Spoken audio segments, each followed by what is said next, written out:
ठीक है, जेट पे भी ज्यादा दिमाग नहीं लगाना है जितना, देखो आज तक जेट स्ट्रीम से जो क्वेश्चंस आए हैं प्रीलिम्स में आए हैं। दूसरा जो क्वेश्चन आया है मॉनसून से जोड़कर आया है मेंस में, पीटी में भी और मेंस में भी। चलिए क्या क्या मॉनसून से बाद में जोड़ेंगे, पहले जेट स्ट्रीम। मेंस में आ जाएगा तब भी लिख दोगे, बहुत मैटर है। तात्पर्य क्या है, परिभाषा दे दिया, वही हो गया। प्रकार, प्रकार के बाद पढ़ लेंगे इसकी विशेषताएं क्या हैं, और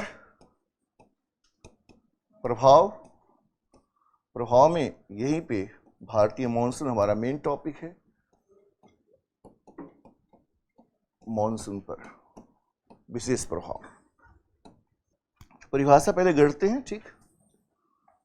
परिचय खंड, ये पृथ्वी और हमारा पहला वायुमंडल जिसकी ऊपरी सीमा क्षोभ सीमा, ट्रोपोपॉज क्षोभ सीमा, और क्षोभ सीमा की औसत ऊंचाई खुद ही 12 किलोमीटर के आसपास, 12 कहीं 11 13 लिखा रहे।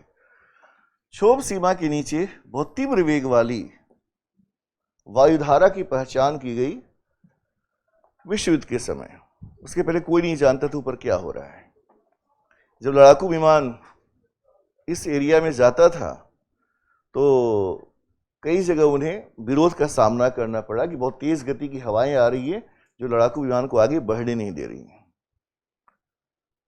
तो लड़ाकू विमान की गति मान लो 300-350 किलोमीटर पर आवर की गति से स्पीड में अगर वो जा रहा है और सामने से लगभग इसी गति से हवाएं आ रही हैं, लड़ाकू विमान क्या हो रहा था भाई, स्थिर हो गया, हिलने लगा, डिस्टर्ब हो गया।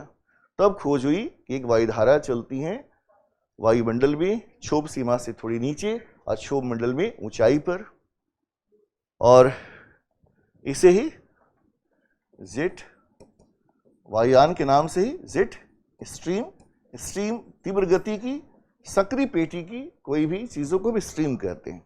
कोई भी गतिशील हो, सकरा क्षेत्र हो, स्पीड ठीक हो तो स्ट्रीम कहला गया, जैसे गल्फ स्ट्रीम कहते हो, तो यहाँ जेट स्ट्रीम हो गया। जेट की गति से चलने वाली वायु, जेट वायुधारा, हिंदी में वायुधारा ही इसका है, जेट वायुधारा, तीव्र गति की वायुधारा, ये जेट स्ट्रीम जो क्षोभ सीमा से थोड़ी नीचे, तो थोड़ा नीचे है, करीब 600 से 900 मीटर, एक औसत है। ये सब चेंज, थोड़ा बहुत चेंज होता रहता है, ये नहीं कि पूछेगा 600 से 700, 700 से 800, 550 से 600, ऐसे क्वेश्चन नहीं बनते, ठीक है ना। तो थोड़ा नीचे ऐसे चलने वाली वायुधारा को जेट स्ट्रीम कहते हैं। ये सर्पिलाकार आकार की होती हैं, स्पाइरल इस तरह से चलती हैं, और इसकी सामान्य गति जो है करीब 340 किलोमीटर पर आवर। गति में भी फर्क मिलेगा, 300 से 400 किलोमीटर पर आवर का एक इसकी स्पीड औसत जो ज्ञात हुआ है। तो 340 किलोमीटर पर आवर की गति से ये मूव करती हैं। गति इतनी तेज है, इसका अक्ष भी होता है, स्वाभाविक है, और अक्ष के पास गति इसकी सबसे ज्यादा होती है। इतनी तेज होती है कि आसपास के वायुमंडल को चीरती हुई जाती हैं, तो आसपास ऐसा लगता है जैसे शांत है, इसकी गति के संदर्भ में शांत है, ठीक है ना, तो चीरती हुई गुजर जाती हैं। तो इस स्पाइरल मियांड्रिंग सर्पिलाकार तीव्र गति की वायुधारा को जेट स्ट्रीम कहते हैं। यह वायुधारा प्रकृति से कहीं ठंडी है, कहीं गर्म है, और कुछ पूरे ग्लोब पर चक्कर लगाती हैं, और कुछ लोकल जेट है, स्थानीय जेट है, रीजनल है। जैसे भारत में पूर्वी जेट रीजनल जेट है, सोमाली के आसपास भी सोमालिया जेट की भी संकल्पना है, अफ्रीका में अफ्रीकन जेट की भी संकल्पना है, जो पूर्वी जेट का ही पार्ट है वो सब। तो कुछ लोकल जेट हैं और कुछ ग्लोबल जेट हैं। अब आप सोचिए, सिंपल सा इसका कॉन्सेप्ट क्या है। मान लो हम यहाँ बैठे हुए हैं, एक क्षेत्र है और यहाँ नीचे ठंडी है, जैसे ठंडी का मौसम है। अब इसके ऊपर से एक वायुधारा क्रॉस करने लगे, घूमते फिरते ऐसे आड़े तिरछे तीव्र गति से, और वो ठंडी हो, नीचे के तापमान को क्या करेगा, वो और कम कर देगा। वायुदाब को क्या करेगा, बढ़ा देगा, पहला फैक्टर।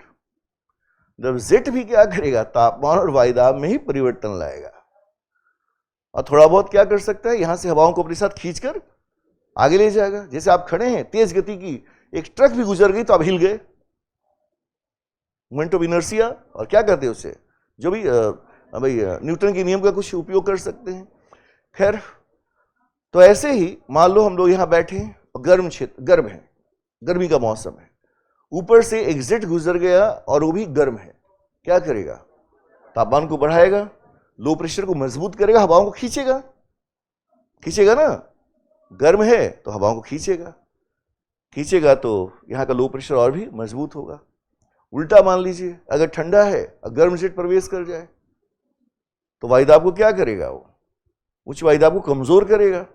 गर्म है और ठंडी हवाएं ऊपर से गुजर जाए तो लो प्रेशर को कमजोर करेगा, तो ठंडा कर देगा ना, तो लो प्रेशर कमजोर होगा। जेट की भूमिका यही है सिंपली। फिर मैं वहीं पे वापस आऊंगा, तापमान वायुदाब, इससे बाहर कुछ है ही नहीं जलवायु। हर जगह तापमान और वायुदाब का कॉन्सेप्ट है। अब एग्जाम की तैयारी को और बेहतर करने के लिए हमारे चैनल को लाइक, शेयर और सब्सक्राइब करना ना भूलें।